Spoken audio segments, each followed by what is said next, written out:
Bonjour à tous, à ceux que j'ai vus, à ceux que je n'ai pas vus, donc à ceux que j'ai vus, rebonjour, et à ceux que je n'ai pas vus, bonjour.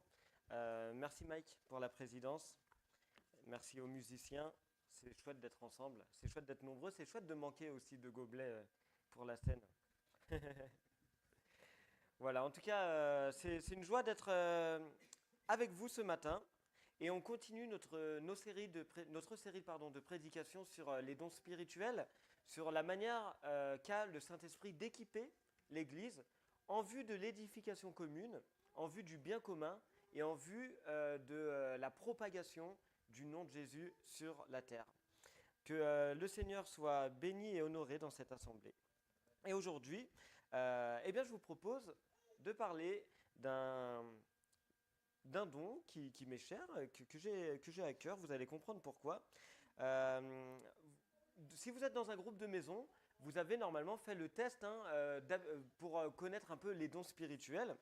Et moi, je vais vous parler d'un don que visiblement je n'ai pas. Ça va peut-être vous étonner. C'est le don pastoral. Peut-être que ça vous étonne. Ou peut-être pas. Hein. Et, euh, et en fait, je me suis dit ce matin, eh bien, il était temps de réfléchir un petit peu à qu'est-ce qu'un pasteur. Et forcément, si on pose la question qu'est-ce qu'un pasteur, on en arrive pour notre type d'église à aussi se poser la question, mais qu'est-ce qu'un ancien? Est-ce qu'il y a une différence entre le pasteur et l'ancien? Est-ce que l'ancien est pasteur comme un de ses dons parmi d'autres? Est-ce que le pasteur, c'est quelque... Eh bien, en fait, c'est ce qu'on va essayer de voir ce matin. Euh, donc voilà, qu'est-ce qu'un pasteur selon la Bible? Qu'est-ce qu'un ancien? Alors, euh, en guise d'introduction, ici, vous ne le savez peut-être pas, mais vous êtes dans une assemblée de type frère. Alors rassurez-vous les sœurs, vous êtes les bienvenus. Mais vous êtes dans une assemblée de type qu'on appelle un de type frère. C'est pas quelque chose de nouveau, c'est quelque chose qui est né grosso modo en même temps que le mouvement évangélique, mais simplement dans une église de type frère, c'est une église, et c'est un thème cher à notre ancien Matthieu, c'est une église où on pratique le sacerdoce universel. Alors, vous allez peut-être me dire, mais qu'est-ce que c'est que cette histoire de sacerdoce universel? J'ai jamais entendu parler de ça. Le sacerdoce universel, c'est l'idée selon laquelle tous les membres de l'Église, tous les membres du corps de Christ ont une utilité dans l'Église.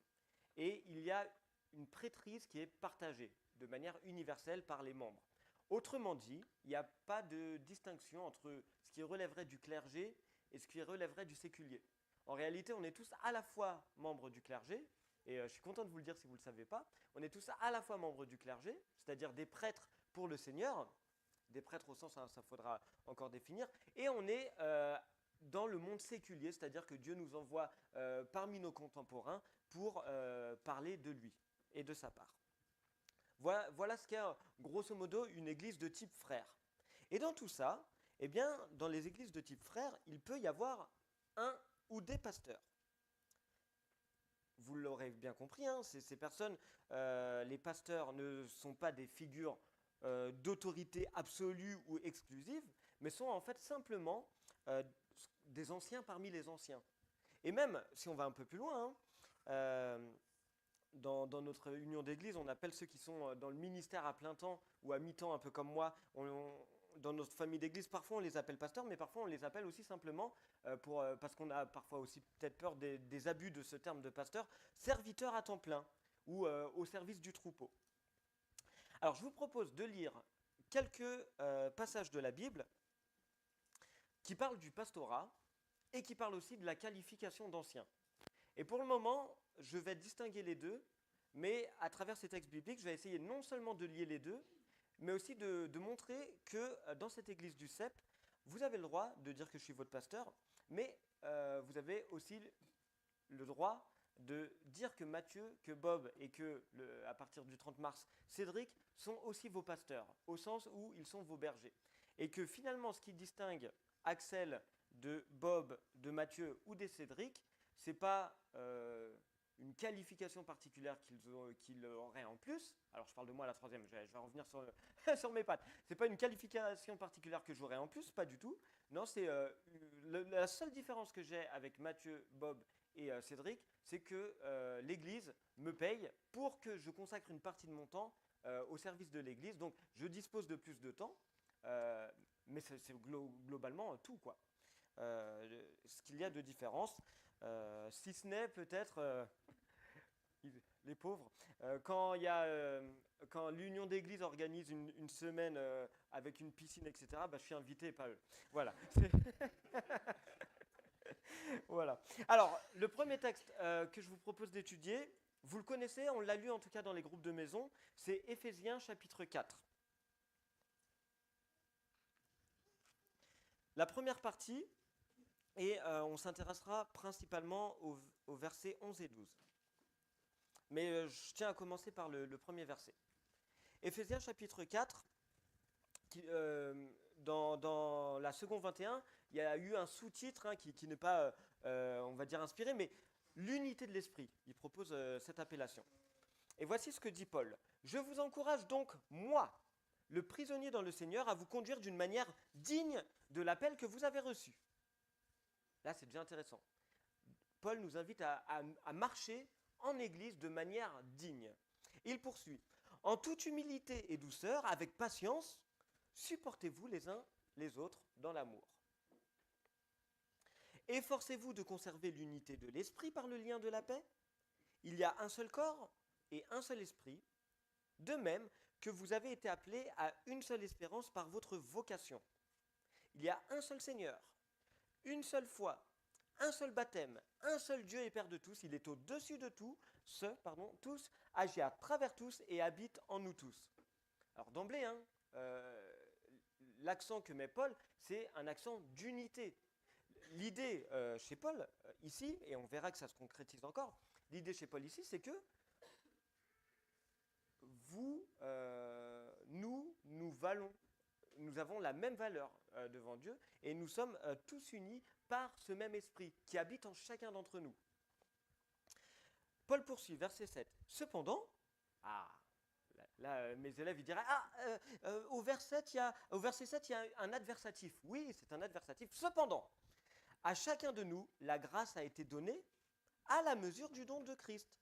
C'est pourquoi il est dit, il est monté sur les hauteurs, il a emmené des prisonniers, il a fait des dons aux hommes. Or, que signifie il est monté? Sinon qu'il est aussi d'abord descendu dans les régions les plus basses de la terre. Celui qui est descendu, c'est celui qui est monté au-dessus de tous les cieux, afin de remplir tout l'univers. Là, on a un accent doxologique sur Christ qui s'est fait homme, qui est mort et qui est ressuscité, et qui, au verset 10, est monté au-dessus de tous les cieux afin de remplir tout l'univers. Donc, Christ qui règne en roi et en maître absolu. Et un petit peu avant, au verset 8, il a emmené des prisonniers, il a fait des dons aux hommes. Et Paul va préciser à partir du verset 11, il a fait des dons aux hommes. Qu'est-ce qu'il a donné aux hommes? Eh bien, c'est lui qui a donné les uns comme apôtres, les autres comme prophètes, les autres comme évangélistes, les autres comme bergers et enseignants. Il l'a fait pour former les saints aux tâches du service en vue de l'édification du corps de Christ. Je m'arrête là, même si la phrase semble continuer au verset 13. Donc, je répète le verset 11 et 12. C'est lui, Christ, qui a donné les uns comme apôtres, les autres comme prophètes, les autres comme évangélistes, les autres comme bergers et enseignants. Il l'a fait pour former les saints aux tâches du service en vue de l'édification du corps de Christ. Donc, là, ce qu'il faut bien comprendre, c'est qu'on est dans une question de vocation, de Christ qui donne à l'Église différents ministères. Le ministère d'apôtre, le ministère de prophète, le ministère d'évangéliste et le ministère de... Alors là, c'est là qu'il va y avoir un petit peu de débat. Est-ce que c'est le ministère de berger et le ministère d'enseignant, ou alors est-ce que c'est le ministère de berger égale enseignant? Là, on va essayer de répondre à ça. Donc, pour le moment, on retient qu'il y a eu 4 ou 5 ministères que Dieu a donnés à l'Église. Pourquoi il les a donnés? On le voit au verset 12.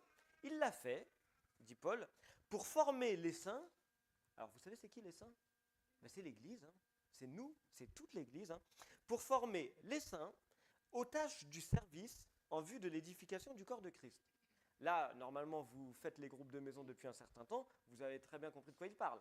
Dieu a donné ces ministères-là pour que ces ministres-là forment, c'est ça leur rôle hein, dans l'Église, c'est de former toute l'Église à accomplir ou à mettre en œuvre plutôt les dons qu'ils ont reçus chacun individuellement.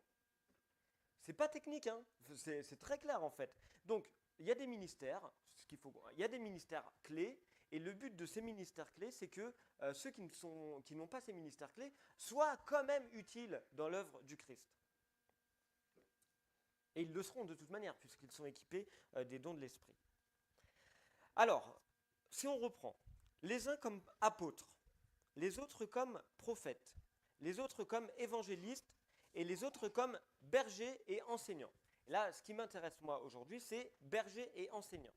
Est-ce qu'il faut voir deux ministères différents, c'est-à-dire d'un côté il y a les bergers, de l'autre il y a les enseignants, ou alors est-ce qu'il faut voir un seul et même ministère où finalement c'est comme si je disais, comme si c'était une périphrase si vous voulez, Audran c'est-à-dire le voisin. Parce qu'Audran c'est mon voisin. Donc voilà, comment comprendre ça? Je penche et je nous invite à pencher plutôt sur la deuxième interprétation, c'est-à-dire de voir pasteur égale docteur, pour la raison suivante. Si vous ne lisez pas le grec, bah, je vous le dis, si vous lisez le grec, vous pouvez vérifier. La structure de la phrase, elle est toujours régulière. D'ailleurs, on le voit aussi dans la traduction. Hein. Les uns comme apôtres, les autres comme prophètes, les autres comme enseignants, les autres comme bergers, et on n'a pas les autres comme enseignants. J'ai dit évangéliste, j'ai dit enseignant. Donc les autres comme évangélistes, les autres comme bergers.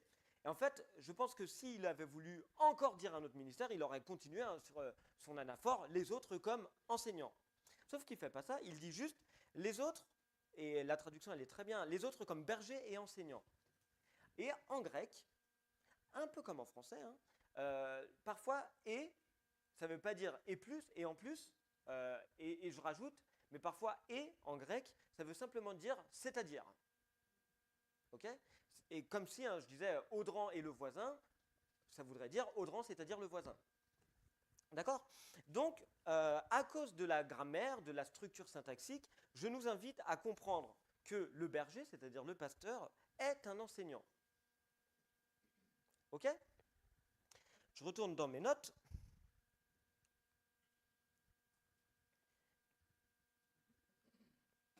Donc, une fois qu'on a dit ça, qu'est-ce qu'on a dit? On a dit finalement que l'enseignant est un pasteur ou que le pasteur est un enseignant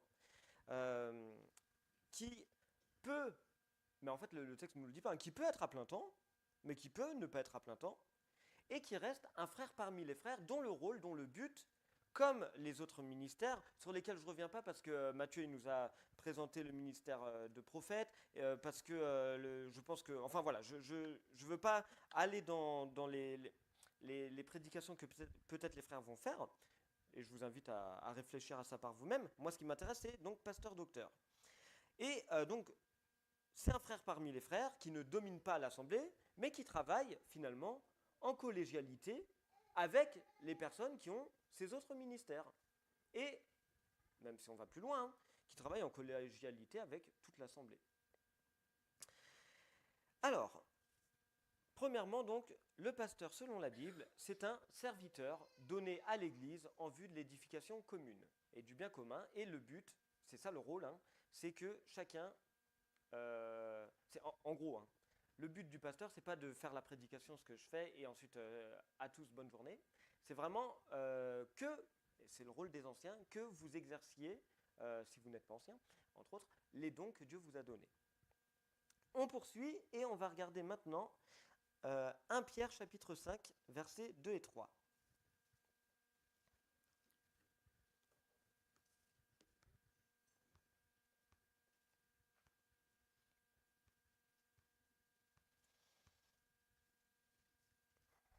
« 1 Pierre chapitre 5, versets 2 et 3. Alors, le sous-titre de Second 21, qui n'est pas biblique, je le répète, mais qui est quand même intéressant, les relations dans l'Église. Verset 1. Voici donc les recommandations que j'adresse à ceux qui sont anciens parmi vous. Moi qui suis ancien comme eux, témoin des souffrances de Christ et participant de la gloire qui doit être révélée. Voici ce que donc Paul dit aux anciens. Pierre, merci. Pierre, prenez soin du troupeau de Dieu qui est sous votre garde, en veillant sur lui, non par contrainte, mais de bon gré selon Dieu. Faites-le non par recherche d'un gain, mais avec dévouement, non en dominant sur ceux qui vous sont confiés, mais en étant les modèles du troupeau. Je vais lire le verset 4 aussi. Ainsi, lorsque le souverain berger apparaîtra, vous recevrez la couronne de gloire qui ne perd jamais son éclat. C'est magnifique ce texte. Pourquoi il est magnifique? Parce qu'il y a une comparaison entre l'ancien, le berger, et le souverain berger, le roi berger qui est Christ. Et Pierre dit aux anciens de prendre soin du troupeau qui est confié.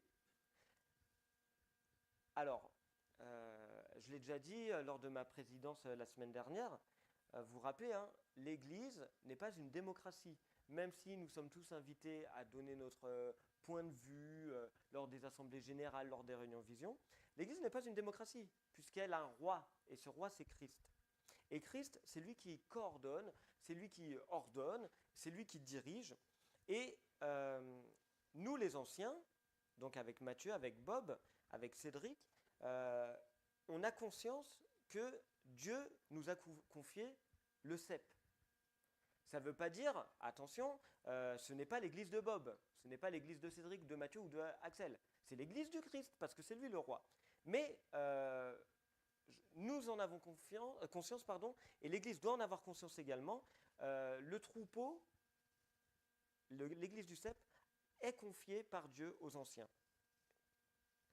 Et Dieu nous demande de prendre soin de lui, de veiller sur lui,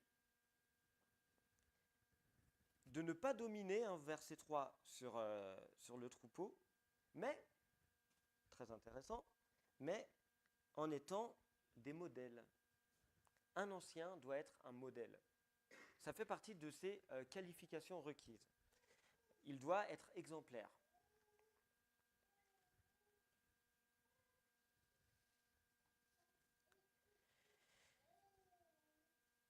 Alors l'image du berger, elle est intéressante pour parler de l'ancien, parce que le berger, c'est celui qui apporte un soin, une protection, celui qui, comme dans le psaume 23, conduit vers les eaux paisibles. Mais on a également des modèles dans la Bible de mauvais bergers, comme dans Ézéchiel 34, des bergers qui cherchent leur propre intérêt. Sauf que, voici ce que dit Jésus, quand il se compare lui-même au berger, au bon berger, il dit, hein, le bon berger donne sa vie pour ses brebis, en Jean 10, verset 11.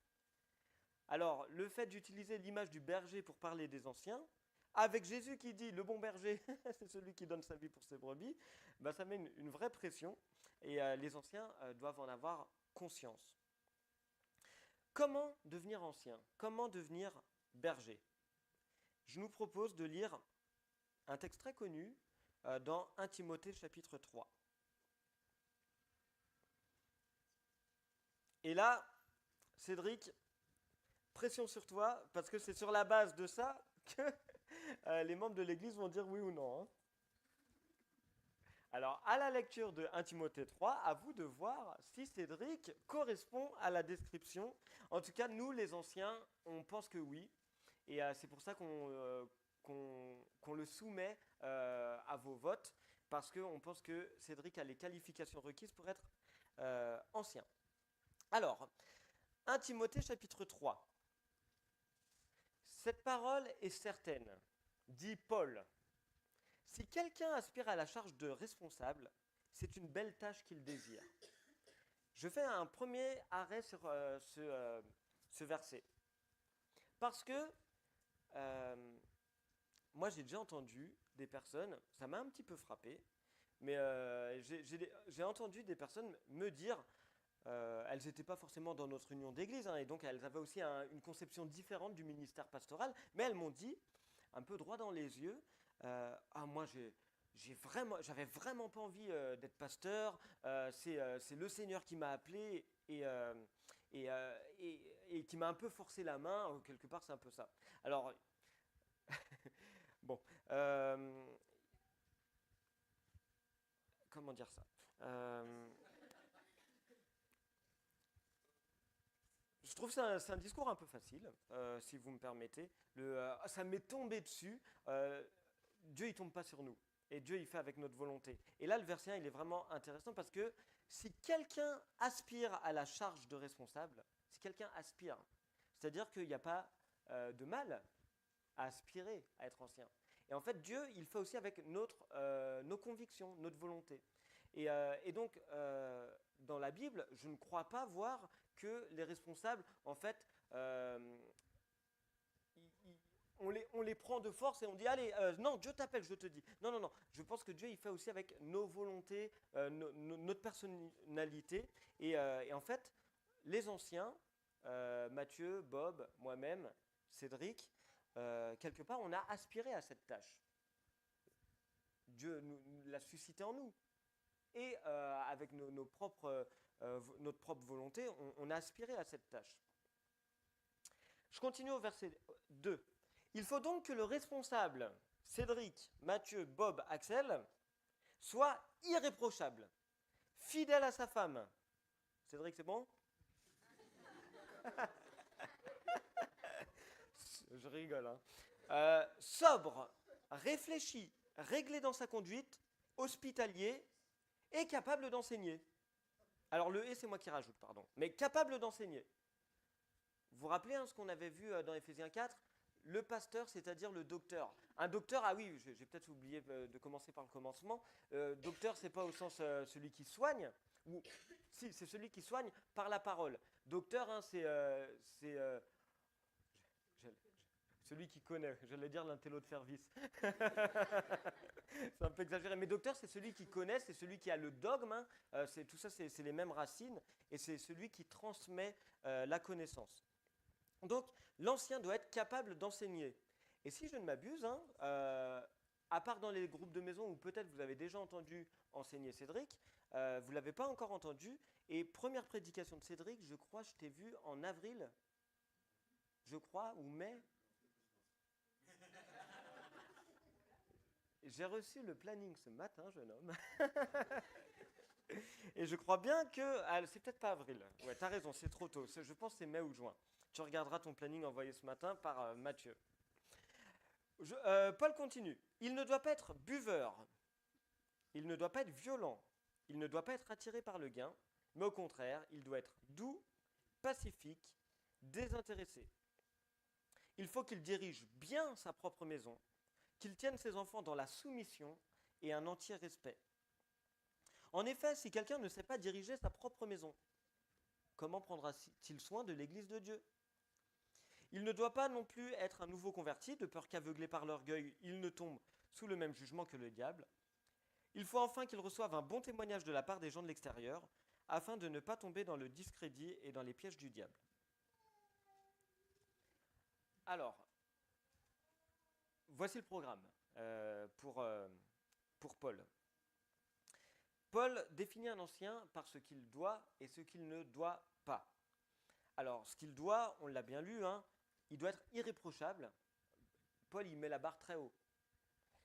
Il doit être irréprochable, fidèle à sa femme, sobre, réfléchi, réglé dans sa conduite, hospitalier, capable d'enseigner, bien diriger sa propre maison, tenir ses enfants dans la soumission, un entier respect.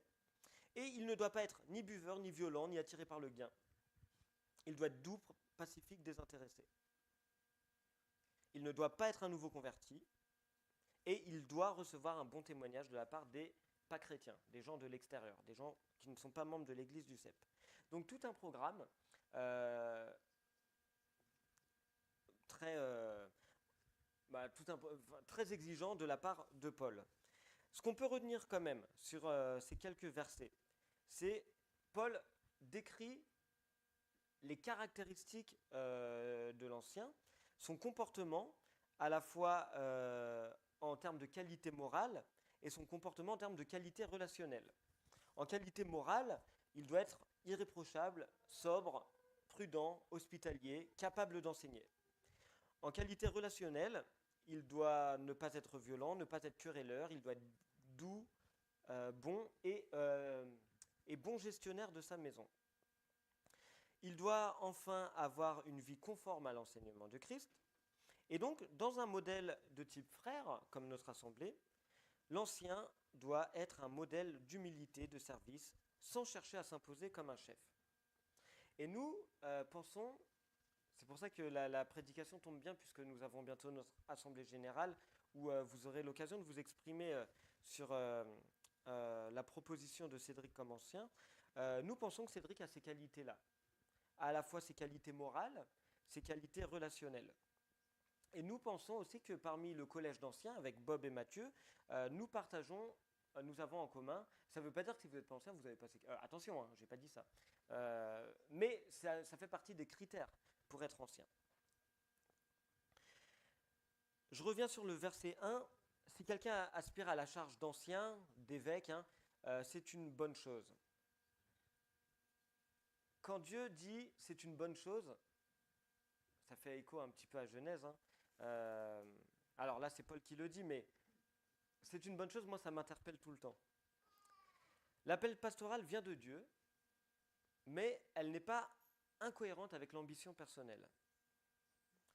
Par contre, il revient à l'assemblée de discerner et de confirmer les anciens. En ça, nous ne sommes pas une église, nous, j'ai commencé comme ça, nous sommes une église de frères où nous croyons au sacerdoce universel, nous croyons aussi au congrégationalisme, c'est-à-dire que, enfin, tout le monde y croit, mais nous le pratiquons d'une manière particulière. Le congrégationalisme, c'est l'idée que l'église s'autocharge. L'église prend soin d'elle-même, si vous voulez. L'église ne reçoit pas de notre union d'église quelles activités nous mettons en place, qui est-ce que nous allons choisir comme pasteur, on va dire à plein temps. Ce n'est pas l'union d'église qui nous le dit, ça c'est nous qui le décidons, et c'est ça le congrégationalisme. Eh bien, dans notre union d'église, c'est ce que nous voulons pratiquer, c'est pour ça que, pas dans notre union d'église, pardon, dans notre église c'est ce que nous voulons pratiquer, et c'est pour ça que vous pouvez voter pour Cédric, et puis quand viendra la fin du mandat de Bob, de Mathieu ou de moi, à nouveau vous vous exprimerez. L'ancien ne fonctionne pas seul, mais il fonctionne en collège d'anciens.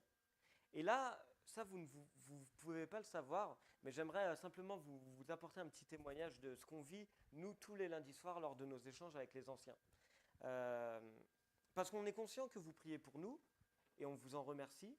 On est conscient aussi d'avoir besoin de vos prières. Et je voulais aussi vous tenir conscient que nous prions pour vous lors des réunions d'anciens, pour les membres que Dieu nous a confiés. Nous avons vraiment le souci, nous évoquons ensemble tous les 3, tous les 4, les cas pastoraux, et nous prions pour ces cas-là, pour ceux qui souffrent, physiquement, spirituellement. Et donc ce que je voulais vous dire sur notre manière de fonctionner parmi les anciens, c'est qu'on cherche l'unanimité. Et quand il n'y a pas unanimité, il n'y a pas de décision. Alors parfois on prend énormément de temps à décider des choses parce qu'on n'est pas d'accord. Et être ancien, ça ne veut pas dire être d'accord avec les autres. Enfin, c'est bien de l'être hein, sur les points doctrinaux le plus possible, mais ça ne veut pas dire d'être d'accord sur tout concernant la gouvernance et la manière d'administrer l'Église. Eh bien, nous avons fait le choix de nous attendre les uns les autres pour exprimer notre accord. Et donc, lorsque quelque chose est dit par un ancien, il faut comprendre qu'il y a tout le collège d'anciens qui est avec et qui est derrière.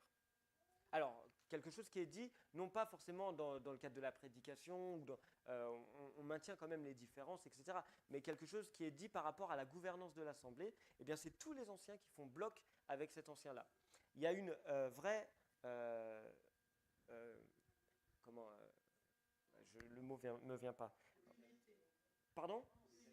Unité. Unité et unanimité, en tout cas c'est ce qu'on cherche. Ce qu'on vit aussi à 3 et à 4 bientôt, mais on le vit déjà parce que Cédric, ça fait presque un an qu'il fréquente nos réunions. Ce qu'on vit, c'est qu'on voit que nous 4, en tant qu'anciens et pasteurs, on est complètement différents. On est vraiment complètement différents. On ne peut pas avoir plus différents de nous sur vraiment énormément de choses. Et ces différences, et on remercie le Seigneur pour ça, sont des forces dans notre collège. C'est-à-dire que Il y a des choses sur lesquelles je suis moins doué que les autres anciens, et il y a des choses sur lesquelles les anciens sont moins doués que moi, sur d'autres domaines. Et bien, en fait, c'est comme ça qu'on se complète, et on pense que c'est comme ça que Dieu nous donne de gérer au mieux le troupeau de l'église du CEP.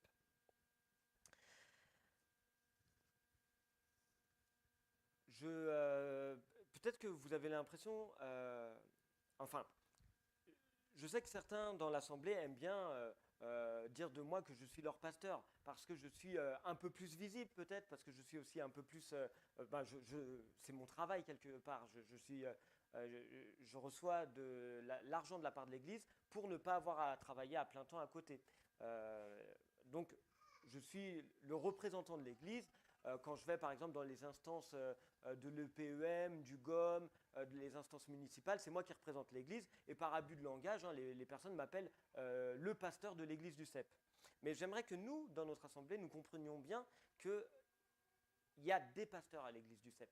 Et que parmi ces pasteurs, il y en a un qui exerce une charge particulière pour laquelle il est salarié de l'Église et pour laquelle il a plus de temps.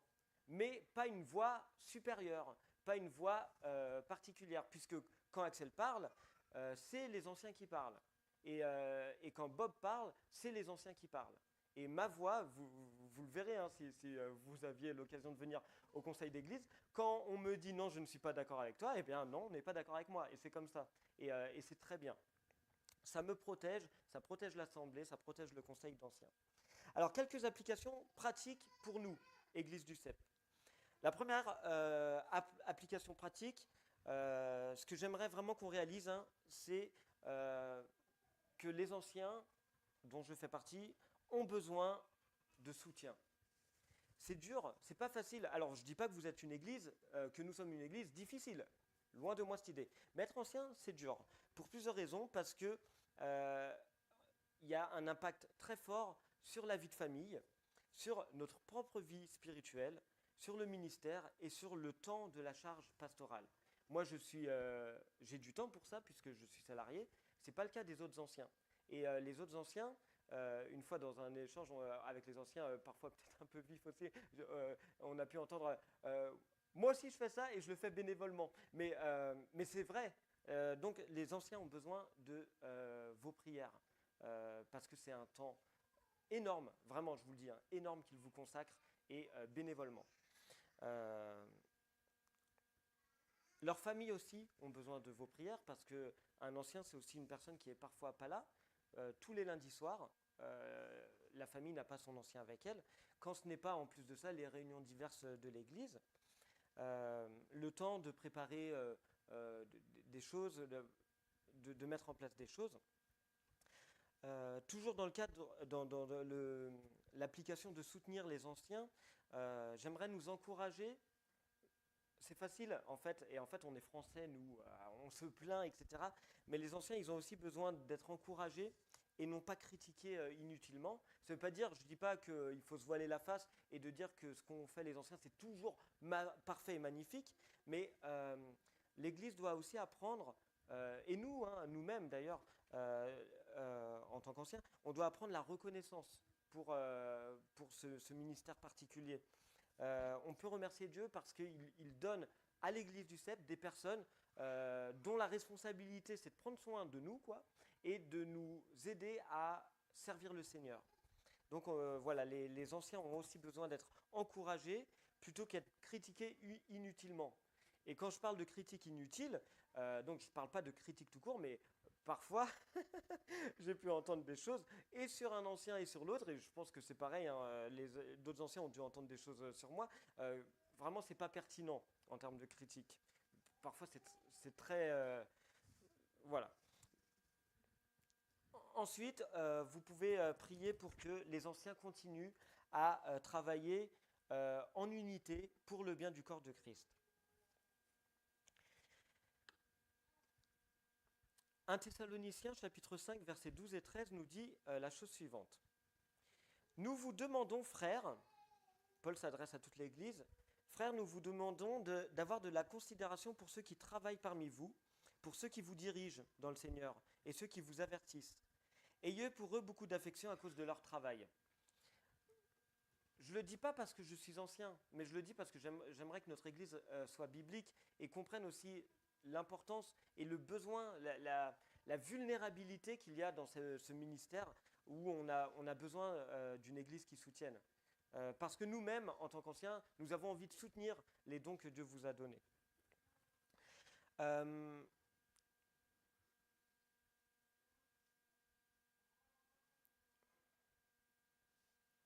Voilà. Que nous puissions comprendre en Église, même si je suis honoré quand on parle de moi comme du pasteur, mais enfin je suis honoré, on s'entend. Par exemple, quand on m'appelle pasteur Axel, ça passe pas. Ça, je peux pas. Mais je, je, je n'ai pas, j'ai rien contre le fait qu'on me présente par abus de langage comme le pasteur de l'Église, mais nous, les membres, nous devons vraiment comprendre que personne dans cette Église, personne ne détient l'autorité spirituelle. C'est Christ qui la détient. Et les anciens sont des simples serviteurs du Seigneur. Et moi qui travaille, j'espère que vous avez bien compris ça, de manière particulière, je ne suis qu'un ancien parmi les anciens. Et la négation restrictive n'est pas péjorative. Quand je dis je ne suis qu'un ancien parmi les anciens, je ne me dévalorise pas, au contraire, je suis très honoré d'être membre de ce collège d'anciens. Alors si je peux conclure, j'aimerais dire que les anciens sont pasteurs, les pasteurs sont anciens, même si le ministère pastoral, il a des manières très diverses de s'exercer. Ce qu'il y a en commun, c'est l'enseignement. Bob est un enseignant, Mathieu est un enseignant, Cédric est un enseignant, en tout cas nous le croyons, et je suis un enseignant. Notre rôle, notre but, c'est de faire avancer l'Église en intelligence, en pratique. Voilà, c'est un petit peu notre but, notre rôle. On vous demande vraiment, je suis désolé, je me suis étendu un peu, mais de prier pour nous. On a besoin de vos prières et on croit dans la force des prières, de la prière. Et dernier point, j'aimerais... notre Église grandit, c'est chouette. Et avec l'Église qui grandit, c'est les dons que Dieu donne aussi à l'Église qui grandissent. Eh bien, nous croyons que dans l'Assemblée, que ce soit parmi les petits qui vont grandir un jour, que ce soit parmi ceux qui commencent à fréquenter l'Église, peut-être aussi ceux qui la fréquentent depuis plus longtemps, qu'il y a des responsables aussi, que peut-être on n'a pas encore perçus, mais vous avez le droit d'aspirer à la charge d'ancien. Alors, je fais une petite parenthèse, je n'avais pas prévu de la faire, si vous êtes un homme, pardon, voilà, il n'y a rien de mal à aspirer à la charge d'ancien. Et peut-être qu'on ne l'a pas encore vu, mais c'est quand même l'Église qui, in fine, dans une Église congrégationaliste, décide, voit les dons que Dieu donne aussi. Et donc je me réjouis de voir, est-ce qu'un jour, Léopold, Paul, ou les plus grands, est-ce que certains d'entre eux seront anciens de l'Église du CEP ou de l'Église de Dieu tout court. En tout cas, prions pour que les ministères se révèlent. Prions pour ceux qui exercent déjà ce très beau ministère. C'est un très beau ministère parce que... faut vraiment que j'apprenne à me taire. Pour une fois qu'on peut parler de ça aussi. Ce que j'aime dans ce ministère d'anciens, et c'est partagé par mes frères anciens, c'est qu'on voit Dieu à l'œuvre de manière très particulière. C'est-à-dire que c'est un ministère où on a aussi parfois des déceptions, on a envie de baisser les bras, et c'est un ministère qui nous demande d'être persévérants, mais notre joie, c'est qu'on voit Dieu agir dans la vie de l'Église, dans la vie des membres de l'Église, de manière très particulière. Il y a des sujets pour lesquels on prie, et hop, ça finit par... en fait, on est comme aux premières loges avec du popcorn en regardant Dieu agir. Voilà, donc merci pour vos prières. Et je propose de mettre en pratique peut-être tout de suite ce que j'ai enseigné, en proposant aux anciens de venir et en demandant à quelqu'un de l'Assemblée de prier pour les anciens. Si vous êtes d'accord, si Mathieu... Ah, Mathieu, bon, on peut prier pour lui quand même. Cédric, si tu veux bien venir. Et est-ce que quelqu'un de l'Assemblée voudrait prier pour nous? Merci Marjorie.